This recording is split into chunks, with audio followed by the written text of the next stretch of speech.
Hello दोस्तों, कैसे हो। मेरा नाम है विनोद और आप देख रहे हैं अपना यूट्यूब चैनल एजू फ्री। आज हम पढ़ेंगे एनसीईआरटी गणित कक्षा 9वीं पहला अध्याय। ठीक है ना। आज से हम हमारे जो यूट्यूब चैनल है उस पर हम एनसीईआरटी गणित 9th के शुरू से वीडियो अपलोड करेंगे। ठीक है ना। तो पहला अध्याय हमने लिया है एनसीईआरटी गणित कक्षा 9वीं का, जो कि है संख्या पद्धति। क्या है? संख्या पद्धति। तो जिन जिन दोस्तों ने हमारे पहले जो संख्या पद्धति वाले वीडियो नहीं देखे वो देख लोगे तो ये अच्छे से समझ में आएगा। ठीक है ना। तो प्रश्नावली 1.1 का प्रश्न क्रमांक 1 क्या है? क्या शून्य एक परिमेय संख्या है? देखो यहाँ से यहाँ तक पहले पढ़ते हैं अपन। क्या शून्य एक परिमेय संख्या है? क्या इसे आप p बटे q के रूप में लिख सकते हैं, जहाँ p और q पूर्णांक और q बराबर नहीं है 0। ठीक है ना। तो हम देख लेते हैं। परिमेय पूछ रहा है हमें, क्या शून्य एक परिमेय संख्या है? तो हमको पता होना चाहिए कि परिमेय संख्या आखिरकार होती कैसे है ना। चलो देखते हैं। तो जितनी भी बटे वाली संख्या हम बोले, जैसे कि 1/2 लिखा, मतलब अंश और हर के रूप में होना चाहिए। किसके रूप में होना चाहिए? अंश और हर।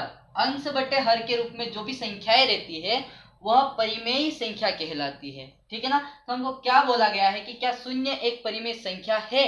तो देखते हैं कि शून्य, देखो शून्य पूर्णांक है। क्या है? पूर्णांक है। इसके बटे में कुछ नहीं लिखा है, मतलब हम बोल सकते हैं कि इसके बटे में क्या है? 1 है। क्यों लिख सकते हैं हम? क्योंकि हम बोलते हैं कि जितनी भी हमारी पूर्णांक होती है उन सभी के बटे में क्या लिख सकते हैं हम? 1 का भाग दे रहे हैं हम, है ना। तो जब भी हम 1 का भाग देंगे तो संख्या में कोई परिवर्तन नहीं होगा। मतलब क्या बोल सकते हैं हम कि शून्य को हम p बटे q के रूप में लिख सकते हैं। देखो शून्य बटे यदि 1 लिखा हमने तो ये क्या है? शून्य। और जो हर और अंश के रूप में रहता है, देखो जैसे ये अंश हुआ, ये क्या हुआ? अंश। और ये क्या हुआ? हमारा हर। तो जो भी संख्या अंश और हर के रूप में लिख सके उसे क्या बोलते हैं हम? परिमेय संख्या बोलते हैं। तो यहाँ पर क्या देखेंगे हम कि शून्य क्या है? एक परिमेय संख्या है और इसे p बटे q के रूप में हम लिख सकते हैं। देखो लिख सकते हैं कि नहीं। जैसे p बटे q की बात करें हम तो p बटे q मतलब कि हम लिख सकते हैं इसको 0/1 लिख सकते हैं ना। तो इसीलिए क्या बोलेंगे हम कि शून्य एक परिमेय संख्या है, इसे p बटे q के रूप में हम लिख सकते हैं। ठीक है ना। तो हमारा जो आंसर रहेगा वो देख लेते हैं हम, है ना, कैसा रहेगा। ठीक है, चलो। तो क्या लिखेंगे हम हल में? हमारे हल में लिखेंगे शून्य एक परिमेय संख्या है।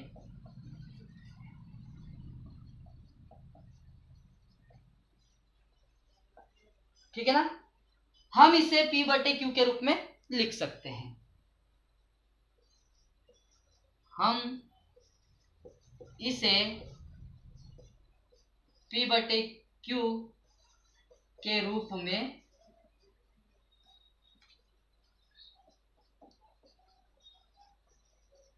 लिख सकते हैं। यही क्या हो जाएगा? हमारा आंसर हो जाएगा। हमको क्या बोला गया था कि बटे में कभी भी 0 नहीं आना चाहिए, मतलब कि 0 के बटे में 0 नहीं आना चाहिए, ऐसा बोला गया था हमें। ठीक है ना। सीधी सी बात यहाँ पर, क्योंकि परिमेय संख्या की एक कंडीशन होती है कि यदि बटे में 0 आता है तो वो परिमेय संख्या नहीं कहलाती है। क्योंकि जब भी बटे में 0 आता है तो हम उसे हल नहीं कर सकते, उसे हम परिभाषित नहीं कर सकते। ये बात ध्यान रखना है। ठीक है ना।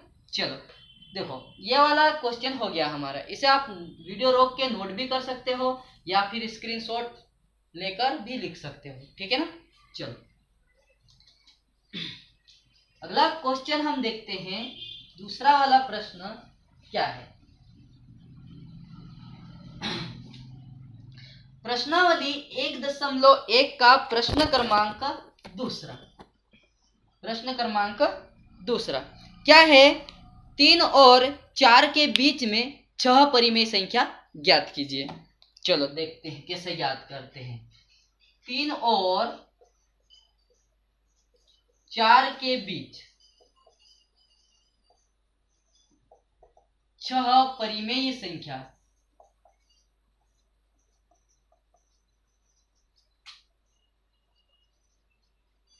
ज्ञात कीजिए।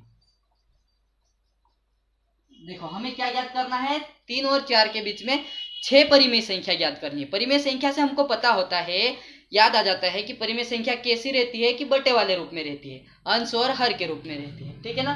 तो क्या करेंगे हम, देखो कितनी संख्या ज्ञात करनी, सबसे पहले अपने को हल करने से पहले क्या देखना है कि हमें कितनी संख्या ज्ञात करनी है ना। तो यहाँ पर देख रहे हैं हम कि हमें कितनी पर संख्या ज्ञात करनी, 6 संख्या ज्ञात करनी। कितनी, 6।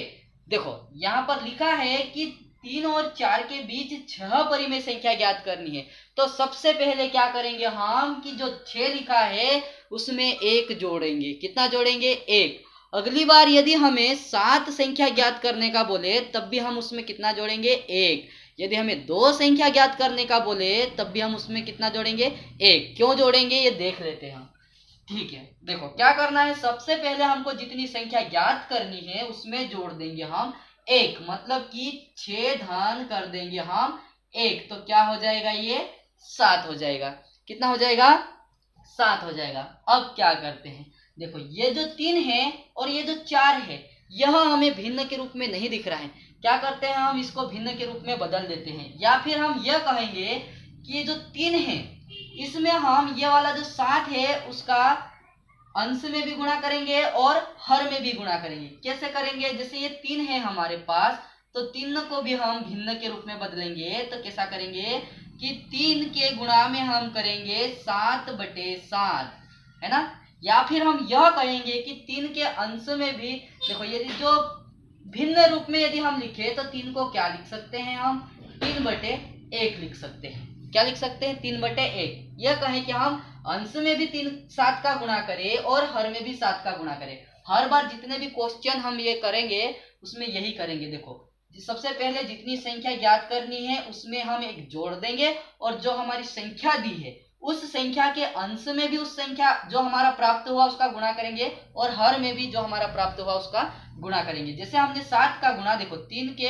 अंश में, मतलब 3, देखो 3 ये एक संख्या है 3/1। कौन सी है, 3/1। तो ये अंश हुआ 3 और हर क्या हुआ, 1। तो 3 में भी 7 का गुणा करेंगे और 1 में भी 7 का गुणा करेंगे तो कितना आएगा, देखते हैं अपन। जब 7 का गुणा हमने 3 में किया तो 7 3 21 आया। अब देखो बटे में क्या है, 1 है। और जब 7 का गुणा हम 1 में करेंगे तो 7 एकम 7। तो 3 को हमने किस रूप में लिख दिया, 21/7 के रूप में लिख दिया। अब उसी प्रकार 4 को भी लिखेंगे हम। तो देखते हैं 4 बराबर हम लिख सकते हैं 4 गुणित 7/7। देखो ठीक है ना। तो इसको आगे यदि हम करें इसके ही जैसा कि 4 के बटे में कुछ नहीं मतलब 1, तो 7 का गुणा पहले 4 में करेंगे, 7 चौके 28, और बटे में क्या है, 4 के बटे में कुछ नहीं मतलब क्या बोला हमने, 4/1 है। कितना है, 4/1 है। तो 7 का गुणा 1 में करेंगे तो 7 एकम 7। तो हमने जो पहली हमारी संख्या थी उसको हम भिन्न के रूप में लिख दिए, मतलब कि परिमेय संख्या के रूप में उसको लिख दिया। और ये जो 4 है इसको भी हमने परिमेय संख्या के रूप में लिख दिया। अब क्या करना है, इन दोनों संख्याओं के बीच में हमें 6 परिमेय संख्या ज्ञात करनी है। कितनी परिमेय संख्या, 6 ज्ञात करनी है, ठीक है ना। तो क्या करेंगे, जब हम इस रूप, ये वाला रूप निकाल लें हम, तो क्या देखना है, इन दोनों के बीच में अगली परिमेय संख्या कौन सी होगी। तो अगली कौन सी होगी, यहाँ पर 21 है तो सीधा लिख देना है 22/7। क्या होगी, 22/7, ये अगली परिमेय संख्या। उससे अगली बोले तो 23/7, उससे अगली बोले तो 24/7। तो यही क्या रहेंगी इसके बीच की संख्या। तो लिख लेते हैं अपन, ठीक है ना।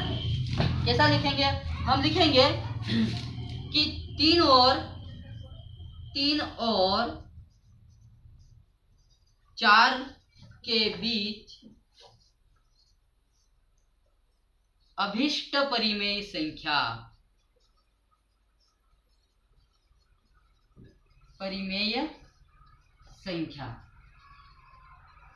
क्या होगी, एक होगी हमारी, देखो 21 के बाद 22, 22 के बाद 23, वही वाली संख्या लिख लेते, सीधी सी गिनती बढ़ाते जाएंगे अपन। तो ये 22/7 होगी और क्या होगी, 23/7 होगी और 24/7 7 होगी। कितनी निकालना है हमें? 6 निकालना है, तो 6 पूरा लिखेंगे, है ना। 25/7 होगी, 26/7 होगी, और क्या होगी? 27/7। 28 क्यों नहीं? क्योंकि 28 तो हमने ये 4 को लिखा है। 28/7 किसको लिखा है? 4 को लिखा है। और 3 को क्या लिखा है? 21/7 लिखा है। ठीक है ना। तो आया होगा समझ में कि ये जो संख्या है हमने कैसे निकाली। ठीक है, बहुत सरल है, सबसे सरल है, इसी विधि से करना, बहुत सरल है। ठीक है ना। ये होगी, ये हमारा क्वेश्चन कंप्लीट हो गया। ठीक है, अगला क्वेश्चन हम देख लेते हैं। अगला क्वेश्चन क्या है हमारा कि 3/5 और 4/5 के बीच 5 परिमेय संख्या ज्ञात करना है। ठीक है, ये वाला क्वेश्चन नोट कर सकते हो, स्क्रीनशॉट ले सकते हो। इसको मिटा देता हूं अभी मैं।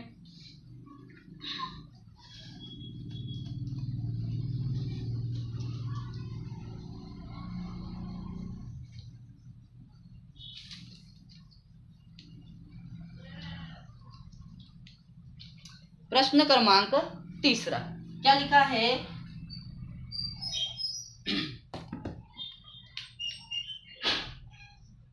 3/5 और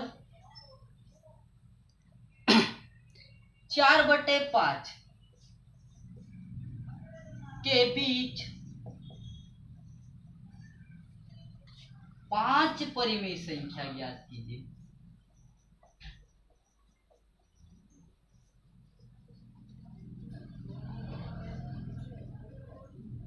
कितनी परिमेय संख्या ज्ञात करना है इस बार?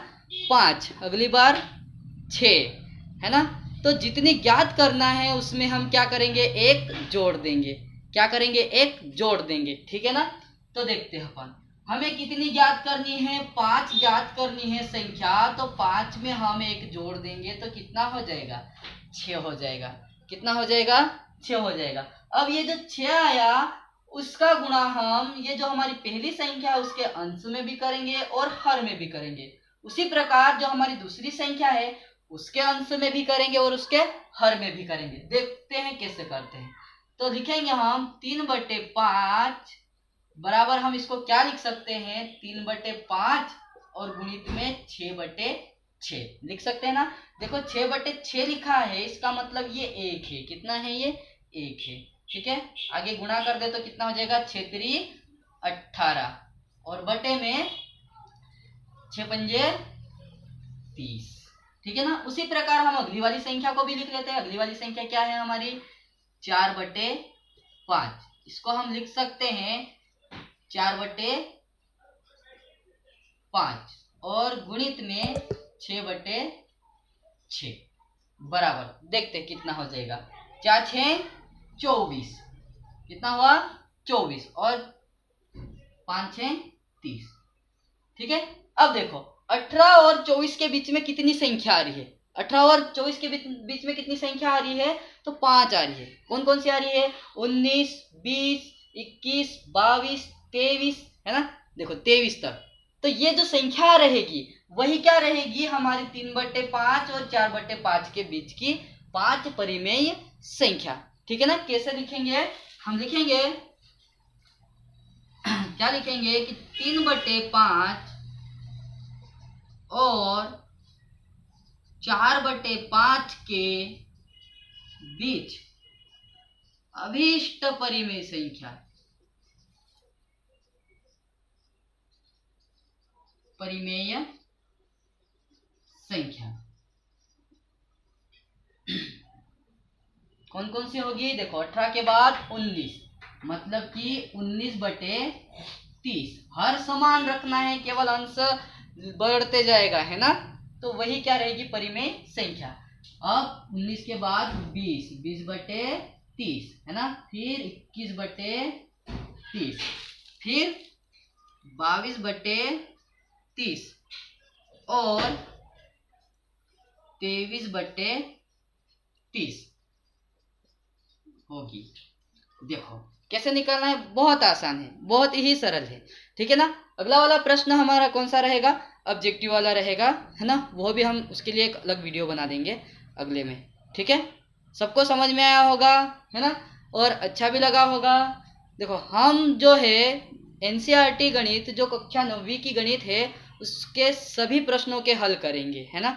तो जिस जिस दोस्तों को देखना है समझना है तो वो हमारे चैनल को सब्सक्राइब करें, है ना। वीडियो पसंद आए तो लाइक करें, है ना। सभी वीडियो हमारे प्लेलिस्ट में जाकर देख सकते हो, चैनल की जो भी प्लेलिस्ट रहेगी ना वहाँ पर भी जाकर देख सकते हो, या फिर हाँ मैं ये जो वीडियो है इसकी डिस्क्रिप्शन में व्हाट्सएप की लिंक दे दूंगा, तो वहाँ पर व्हाट्सएप से जुड़ जाइए, ठीक है ना। तो सभी जितने भी वीडियो मैं बनाऊंगा पहले मैं ग्रुप में डालूंगा, ठीक है। तो वीडियो समझ में आया होगा। Thank you.